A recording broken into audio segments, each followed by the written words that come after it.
السلام عليكم ورحمة الله وبركاته. هذا محمد علي يوسف واكو صلاة ناظر معنا رمضان كريم ترك الدبد داخل ميل ay joogaan bixifdi amaan ilaahay noo galiyo ninka kula hadlaya maxamed macali abdi macali yuusuf waxaan joogaa gaalkacyo muddo 2 isbuuc ah xaggan jirayo ka yimid xagga ingiriiska adigana inaan xaggan joogtid baan kugu qiyaasay adeero nin leeyahay abdullahi macali xasan ilaahay u naxariistay baa anoo yar soo kitaab akhrinaya waxaan ka maqlay nin beyntu ninka kale ka hadal badan yahay waa ka iimaan daran yahay marba inaan noqdo inaan kuwaas ku biiro laba kelmadood oo inuu xoriyana wadataan rabaa inaan adeero ku soo gaarsiiyo aan ka wada talkayga rasmi tarcagane maadaama aad nooga mid ahayd odayaasha waaweyn ilaa amriga caafimaadka iyo diinka iyo saaqada iyo awlaadaba ku barakeeyeen aan kugu xisaabtanno waxaan rabnaa maanta kurbaana taabatay haddaan nahay rasmi tarcagane waxaa loo baahan yahay marka dad muslina ilaahay wuxuu muslim nooga dhigay inaan adduun iyo aakhiraba aan adduunna nolol fiican ku noolaanno aakhirana janno aan ka rajayno marka dib baana taaftay culamadeenna baa la baabaashay dadkii nala socon jiray waa la baabaashay dadkii diinka noo waday waa la baabaashay hadday noqoto kuwii hore iyo kuwa iyaga dambaba wax yaroo faray kutusaan ugu haray ilaahay xigmadiisu weeye ilaahay suu nala rabaan raalli kuna laakiin meel cilaa laysma dhigo waxaan kugu soo gaabinaya adeero macaano waxaa la rabaa maanta arrintanna haysata in si ilaahay dartiisa iyo caqli iyo xigmad inaan maanta la kaashanno tolkii la isku duwo dibad iyo daakhil meel kasta oo la jiro laba jid baa noo furan labada jid oo ah inaan ka shaqayno maaha waxaan korka idinkaga keenayno ama anugu aan wato laakiin qof kasta oo caqli leh adiga laftigaaga waa dareensantaha horta meeshii culummada lagu laayay nimankii waa la wareegeen ilaa dhinowda waa qabsadeen ilaa xalxashi ilaa xariir dheer ninkii yaqaana ilaa warhaal daaye dhulkii cidduu ku dhalatay oo awoowayaal farac ka farac waa la wareegeen galabta agoontii culummadu ka tagtay iyadoo la soo qaxinayaa saaka iigu dambaysay labada jid oon hortaalla waxaa weeye inaana iska yaacin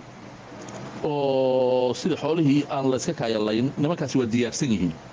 nimankaasi diyaar waxay u yihiin dagaal midda labaad waxay u socdaan dhulkayaga midda saddexaad annagay noo taallaa annagoo ilaahay kaashanayna labada jid oo noo furan oo aan rabno maanta samatar caagare inaad gaarsiisid dibad iyo daakhil saqiir iyo kabiir maanta gacnaha la isqabsado oo noo furan waxaa weeye naagaha iyaga iyo ilmaha iyaga iyo dhulka iyaga nimankaas inaan farta ka saarno oo lala gumeeyo oo lala guumaysto oo naagaha iyaga horteeda ay ku fulfulaan ciyaalka iyaga qodob waa kaas qodobka labaad waxaa weeye inaan isku weyno oo cudud yeelanno oo isku duubnaano oo diinka iyo ra'yiga iyo maalka iyo awooddaba aan u midayno oo nimankaas ka dhicinno ilaa ka iyaga ugu dambeeya uu dhinto ama aan dhulkayaga ka dhacsanno ama intayna jiiraan awlaaddayada sidii culammadii maalikriba iyagoo dagaalamaysa naftu ay ka baxday oo hubka teknikada saddexda geesaha laga soo geliyey labadaas jid baa noo furan anugu waxaan taageersanahay ka shakhsi ahaan ka maxamuud ahaan inaan isku weyno talada iyadu mid noqoto akhriska iyagu mid noqdo maalka iyagu mid noqdo tolkayaga aan hubayno annagoo aanu subayno kuwa culummada la yidhaha akhriska u fadhiista kuwa dhallinyarada training loo furo u gadanno nimankaas aan iska dhicinno jidkaas aanu waafaqsanaha wax kale oo noo furan ma leh inaan ilmaha iyaga ku wareejinno naagaha iyaga horteeda ay ku fulfulaan caawa meeshii awoyaal iyo aabbayaal ku dhasheen ay xoogga nooga qabsadeen iyo matoorradii ugu dambaysay aan faraha kala baxno naagaha ugu darno labadaas jid baa noo hortaalla reer samatar caagare waxaa la rabaa adiga iyo suldaamada iyo ganacsatada iyo odayaasha kale oo xagga jooga dibad iyo daakhil meel kasta jooga inaad isku timaadaan labadaas jid mid aadna raacisaan inaan nimankaas naagaha iyaga siino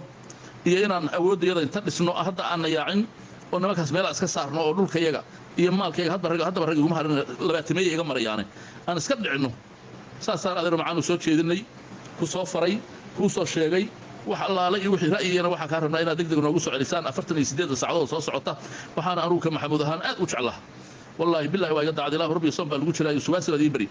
inaan cinda u dhaaranayn meel bay xanuunaysa dadkayga horteeda lagu xasuuqaya culammadayda horteeda lagu xasuuqaya dhulkii awoyaal aabbaa laga qabsaday waxaan anugu taageersanahay inaan isku weyno awalba waa la dhiman lahaaye si fiican aan u dhimanno nimankaas aan iska dhicinno shiikhaal loo bege caagare loo bege kulli waa naga dhaqaajiyeen keligeen baanna ayagaan noo baahan annagu ma baahnin waa isku filanna haddaan subayno oo isdhisno waa isku baahanna ayagaan difaacayna haddii lala soo jiirana kuwa la kufsanaya ku jiraan haddii aan iska dhicinoo dhulka iyaga ka kacsannana dee dalka iyaga dadka iyaga iyo iyaga laftigoodaan xorayna adeerow labadaas ra'yi baan rabnaa inaad noo soo qaadaan noogu faataxaysaan dadkii la wada gaarsiiyo shirtaan wax ka sokeeya colaad qofna ka ordi maayo laakiin nimankaan nabad ma rabaan